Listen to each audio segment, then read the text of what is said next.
ये पूरे पुलिस वाले मुझे घेर कर गांव में खड़े हुए थे और लगातार धमकी दे रहे थे, मेरे साथ बदसलूकी कर रहे थे। अब मैं सीधे एसडीएम साहब, चूंकि अपना न चेहरा हटाया इन्होंने और ना ही अपना नाम ही बताया, लेकिन मेरे साथ जितनी बदतमीजी हो सकती थी ये सब इन्होंने की है ऑफ कैमरा। और जब मैंने वीडियो से रिकॉर्ड करने की कोशिश की तो इस अधिकारी ने मुझे धमकी दी है। अब बताइए साहब, कैमरे पे बताइए, पूरा देश भी सुने कि क्या मैं गलत खबर चला रही हूँ? बोलिए आपकी मैं गलत खबर चला रही हूँ? आप बोलिए कि मैं गलत, आप सिर्फ मुझे धमकी नहीं दे सकते ना, आप पूरे देश को बताइए कि मैं गलत खबर चला रही हूं। आप मुझे अकेले में तो यहां पर धमकी दे रहे थे, आपके तमाम पुलिस वालों ने मुझे घेर कर रखा हुआ था। अब आप बोलिए, पूरे देश को बताइए ना कि मैं गलत खबर चला रही हूं। यहां से आप कह रहे हैं कि मैंने आपको धमकी दी सस्पेंड करवाने की। मेरी इतनी हैसियत है? एक लड़की को आप लोग चारों तरफ से घेर के खड़े हो जाते हैं, मेरी इतनी औकात है क्या? आप बोलिए, पूरे देश को बताइए कि मैं गलत खबर चला रही हूं यहां से खड़े होकर। आप बोलिए कि मैं पुलिस वालों का पक्ष नहीं ले रही हूं। आपने कितनी गलत बयानी की है मेरे साथ? आप बोलिए, मैं आपको मौका दे रही हूं। आप लोग कहते हैं ना कि आपका पक्ष नहीं लिया जाता, समय आपको मौका दे रही हूं, बोलिए।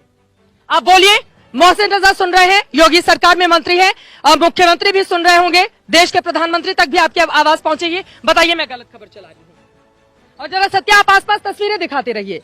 गांव में बहुत दूरी पर हम खड़े हैं, हम अपना काम कर रहे हैं, आप अपना काम कीजिए, हम अपना। एक तो परिवार वालों को आप लोगों ने बंधक बनाकर रखा है, वहां तक किसी को पहुंचने नहीं दे रहे हैं। परिवार वाले हम लोगों को फोन करके बोल रहे हैं कि देखिए हमारे साथ यहाँ पर घर के अंदर पैक करके रखा गया है और ऊपर से आप हमें धमकी दे रहे हैं। मैं आपको मौका दे रही हूँ ना सर, आप बोलिए। आपने जितनी बदतमीजी अब से कुछ ही देर पहले मेरे साथ की है, आप बोलिए, कैमरे पर बोलिए ना। अब आप चुप क्यों हो गए?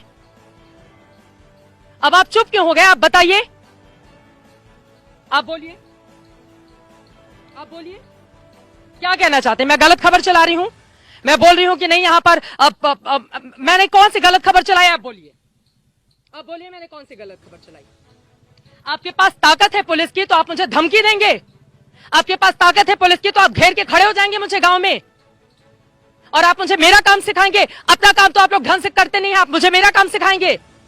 मैं मेड़ के रास्ते पैदल पैदल यहां पर इस गांव में आई हूं ताकि कम से कम हम तस्वीरें देख सके। क्यों बंधक बनाकर रखा हुआ है अपने परिवार को? और अभी आप सब नीचे झुकाकर ऐसे बिल्कुल बाबू बने हुए हैं, कितनी धमकी दे रहे थे पूरे गांव वालों के सामने। दूसरी तरफ आपको बता दें कि गांव के बहुत सारे लोग इकट्ठे हो गए थे जिनको पुलिस वालों ने भगा दिया। और देखिए कितने सारे लोग थे। हमारे कैमरा पर्सन अपना लाइव व्यू लेने के लिए गए थे, मैं यहाँ पर बैठी हुई थी। ये देखिए, ये महिला पुलिसकर्मी, थोड़ा सा आगे आइए, मैं आपको दिखाती हूँ। यहाँ पर एक चारपाई रखी हुई है, इस चारपाई पे मैं कैमरे के साथ बैठी हुई थी, इस चारपाई पे मैं कैमरे के साथ बैठी हुई थी यहाँ पर, और बिल्कुल सामने एसआईटी की टीम पूछताछ कर रही है। मैं यहाँ पर बैठकर वेट कर रही थी, हमारे कैमरा पर्सन आए, वहां पर पुलिस जाने की इजाजत नहीं दे रही है, तो कम से कम लोकेशन के क्लोज में आकर हम बता सके कि आखिर पूरे मामले की सच्चाई है क्या, क्योंकि वो तस्वीर देश के सामने आनी चाहिए। पुलिस प्रशासन मामले से पल्ला झाड़ रहा है, ये चीजें पता चलनी चाहिए लोगों को। और यहाँ पर पीड़ित परिवार के साथ ये क्या कर रहे होंगे जब ये पत्रकार को धमकी देते हैं? आपने मुझे धमकी कैसे दी, आप बताइए? आपने मुझे क्यों कहा कि आप मेरा काम नहीं करने देंगे? आपने क्यों गलत बयानी की और झूठ बोला लगातार? फालतू की बकवास आप कर रहे थे, आप कैमरे के सामने, आप बोलिए ना। आप मुझे इतनी धमकी दे रहे थे पूरी अपनी पुलिस फोर्स के सामने, आपने कितना भला बुरा मुझे कहा, सिर्फ आपने मुझे गाली नहीं दी, बाकी आपने सब कुछ कह लिया।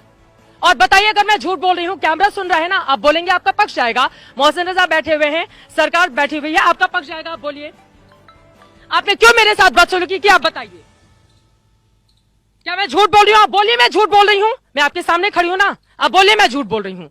मैंने इनसे नाम पूछा कि आप अपना नाम ही बता दीजिए, मास्क हटाइए, कम से कम आपका चेहरा देख सकूं कि आप कौन से अधिकारी हैं। ये उसके लिए भी तैयार नहीं हुए और लगातार ये मुझे धमकी देते रहे, यहाँ पर घेर कर ये मुझे धमकी देते रहे, पूरे पुलिस वालों के साथ ही मुझे। आप बताइए सर, आप क्यों नहीं बोल रहे हैं जब मैं आपको मंच दे रही हूं? तो अगर मैं गलत बयानी कर रही हूं, झूठ बोल रही हूं, तो आप बताइए मैं झूठ बोल रही हूं। ऐसे अधिकारी हैं और इसी बात की तकलीफ है कि ये खुद तो अपना काम ढंग से करते नहीं और हमें हमारा काम सिखाते हैं। ये हमें हमारा काम सिखाते हैं। ये यहाँ पर अपनी फौज के साथ आके एक लड़की को घेरते हैं और उसके बाद गलत बयानी करते हैं, झूठ बोलते हैं और ये हमें हमारा काम सिखाते हैं। मैं तो बोल रही हूँ कि अपनी बात रखें, मैं तो बोल रही हूँ कि अपनी बात रखें देश के सामने। अगर मैंने झूठी खबर चलाई है तो इतने बड़े अधिकारी हैं, पढ़ लिख कर बने होंगे, इस तरह की बातें ये कैसे कर सकते हैं? मैं बोल रही हूं ना, आप अपना पक्ष रखिए, क्यों नहीं बोल रहे हैं आप?